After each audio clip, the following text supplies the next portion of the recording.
My name is CHIOMA Agommo. I was born 70 years ago, according to my father, in Ameduku, Mba, Abia State, the Bende local government of Abia State. My father was at one time editor of West African Pilot. Then he became the director of Zig's group of newspapers, the Eastern Nigerian Guardian or something, Zig group of newspapers. Eventually, he became one of the pioneer staff of Shell. When Shell opened its doors in Nigeria, he rose to become the first Black executive director to sit on the board of Shell. But I was brought up in the village because my mother and my father were separated in 1954 when I was about 3 years old. I was brought up by my maternal grandmother. So I grew up in the village. I received my primary education in the village. The village life as I knew it was one that I still relish and think about with nostalgia, because I grew up in a society where value was, when you talk of value, that's responsibility, accountability, integrity, the uppermost. As a growing child, you're everybody's responsibility. You could be disciplined by any of the elders without your parents raising an eyebrow. In fact, you'll be punished double if you dare to complain something. And people could put their wares out.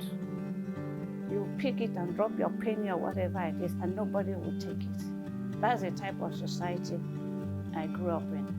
And I was a member of the choir. I grew up in the church. I was born in the church. I was a member of the choir from primary, and I was in primary school. I attended Sunday school, and then from there I went to Methodist Girls Secondary School, Ovim. I was in Ovim from 1963 to 1967 when the Nigerian Civil War broke out. I was already in Form 5, then looking forward to taking the West African School Certificate examinations, but we were sent home. And so became refugees for 3 years, but life-transforming events that impacted and I believe shaped who I am today was the loss of my elder brother, the first son of the family, my immediate elder brother. He was 19 years old, 19 plus, 19 and a half. He was in upper 6, and I call them the wasted generation. He wanted to be a lawyer. He was already acting it. People in the village regarded him as a lawyer. He grew up with my father in the town, together with stepmom's children. But he never lost the sense of his roots, values, whatever. So each time he came home, people rallied around him and had a strong Christian background. He died in the war front. Like I said, that for me, there's no closure because his body was not brought home. I know where he was buried, so can't really talk of closure. But one thing that seemed to have been burning in my mind was that future he had in mind. Unconsciously, I must have taken it up because somewhere during the war, when the war was on and we were running as refugees, my grandma and I had to go to my aunt's place, my grandmother's first daughter, about 4 kilometers from where we were.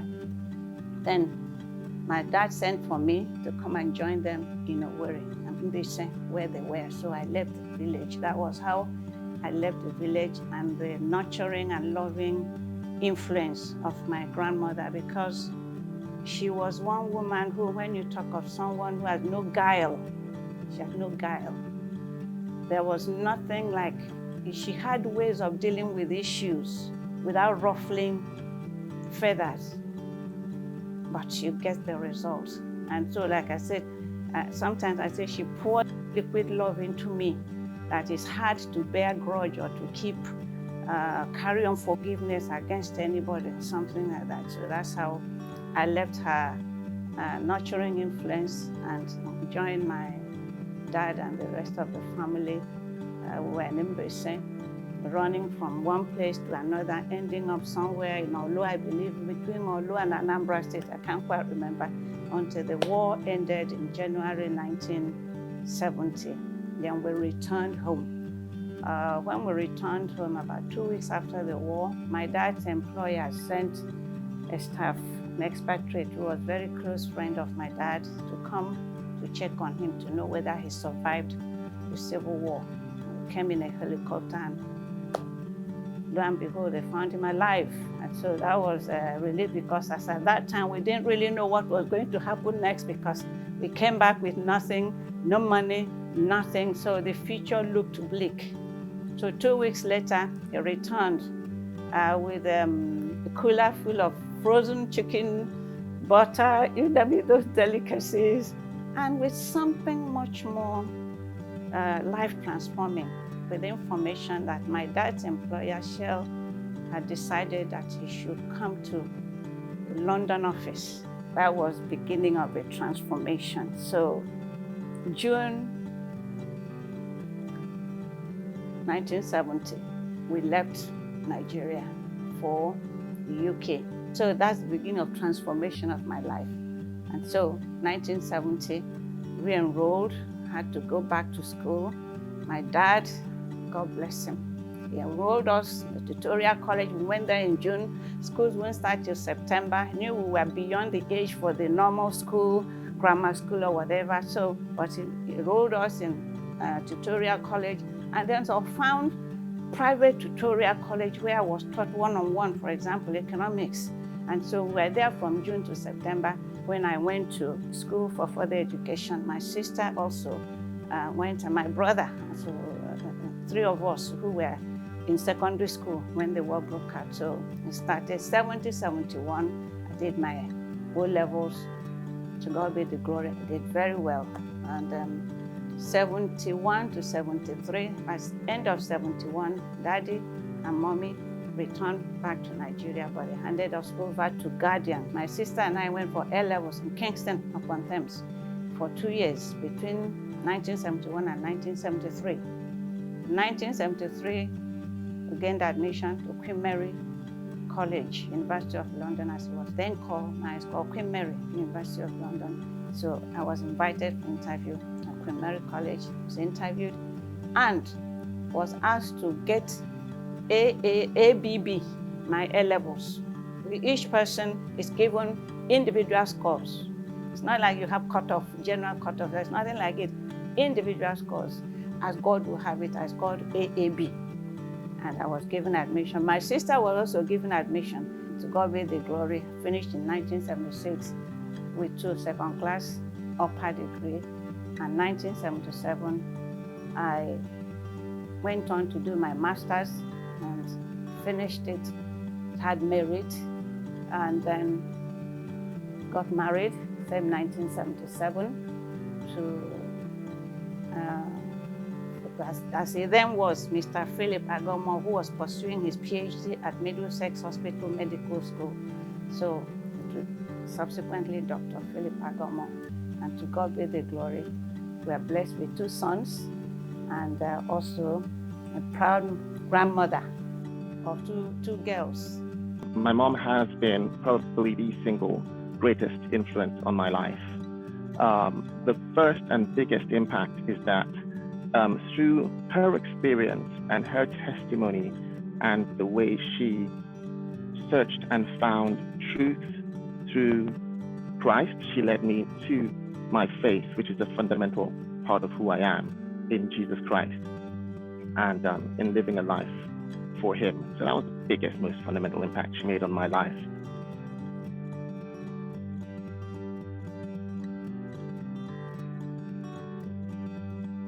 Well, to God be the glory. I have been in the system, University of Lagos, for 1980 until 1st of March 2021 when I retired. And I've encountered so many young women. I've taught so many who see me as a role model, as a mentor. The message I pass on to them is that it's not about what happened to you. It's about your reaction to what has happened to you. You can be whatever you can be, because the society has not made it possible for you to be anything as a woman. That's the truth. If one could come through and life has not been a bed of roses and reason, there is no reason why you should not be able to look forward and say, I can make it. Her career path, her rising to the top, actually was an inspiration to me. In her time, it was, it must have taken some level of boldness, to say, I am going into legal academics and, to stand at par. I think that when she came into the faculty, there were only 2 other female lecturers in the law faculty of the University of Lagos, compared to about 20 or more men, and she held her own. And through holding our own alongside those others, like I said, a few of us were able to come in, and we found people that we could relate to. We found experience that, could egg us on. Just because I'm a woman does not mean I'm less than you. But I cannot use my womanhood as a bargaining lever. In other words, I must show myself to be as good as the next person, even if not better, whether male or female. And so I've had occasions where people have issues and I look at them, they narrate it, and I said, look at me. If I can make it, so can you. In fact, the Vice Chancellor then, Prof. during my inaugural lecture titled Working Woman in a Changing World of Work, said I was the first female elected dean, academic dean, in the history of the university, the first female to be elected by her peers who are predominantly male. My mom was the first dean of law for the Faculty of Law, the first female dean, I should say, of law for the Faculty of Law in the University of Lagos. Now, that's a pretty big deal because she had to overcome several things in getting there. There was the gender bias. There was even the tribal bias there, being an Igbo woman in a predominantly Yoruba setting.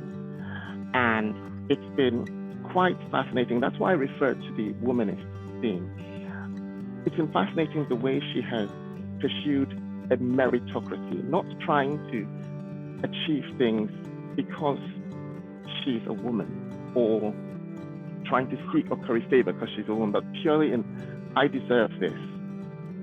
Working hard, showing her worth, showing her value, and not relying on any crutches. In fact, you need to know Professor Agomo.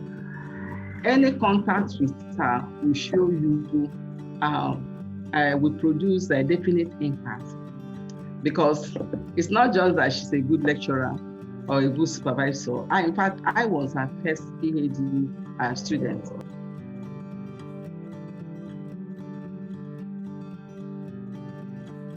It's timely. There is no time that it's not timely, and it's even more so now. We're celebrating Dr. Ngozi Okonjo-Iweala, the first female WTO Director General, role model. The other time I would say, there goes Ngozi, but for the grace of God, because Nigeria nearly destroyed her. As Minister of Finance or whatever, nearly. We have the other Minister of Communications, I can't remember. She was nearly rubbished. And in fact, I was telling a story of a woman in the National Assembly who was making an issue during gender issue. And because she dared to speak her mind, her fellow rep called her a prostitute. And that's the stalking trade that we see is happening on larger scale everywhere. Coming back to But I said, it's timely. I delivered my inaugural lecture in 2004, The Working Woman in a Changing World of Work. And I said in that inaugural lecture that women have, crashed, as it were, broken through the glass ceiling. A dent has been made. Maybe one day, the glass ceiling will be shattered. And to me, that time is now to shatter the glass ceiling. But what you see globally, Nigeria, is that instead of the glass ceiling or whatever, it looks like the one that's dented, we want to glue it back so that it becomes harder. So bringing issue like this topic to the front burner, discussing it, I think is very important, because there are so many young girls with talents, with potential, that must be encouraged. We need to encourage each other, men and women, because we need the two to work. As Kofi Annan said, he said, doing gender business is doing development business. If you don't count women, if you don't put them at the center, you are shortchanging yourself. And that's what I've discovered. If you don't encourage women to develop to their potential, you want to put them down, either because they are wife, either because they are daughter, either because they are female, and you want them to repress them, what you are really doing is you are shortchanging yourself. The society that does not give the women the opportunity to develop to their fullest potential is a society that is digging its own grave. It's a society that is burying its potential. And I think we should be able to get past that and let that glass ceiling be shattered.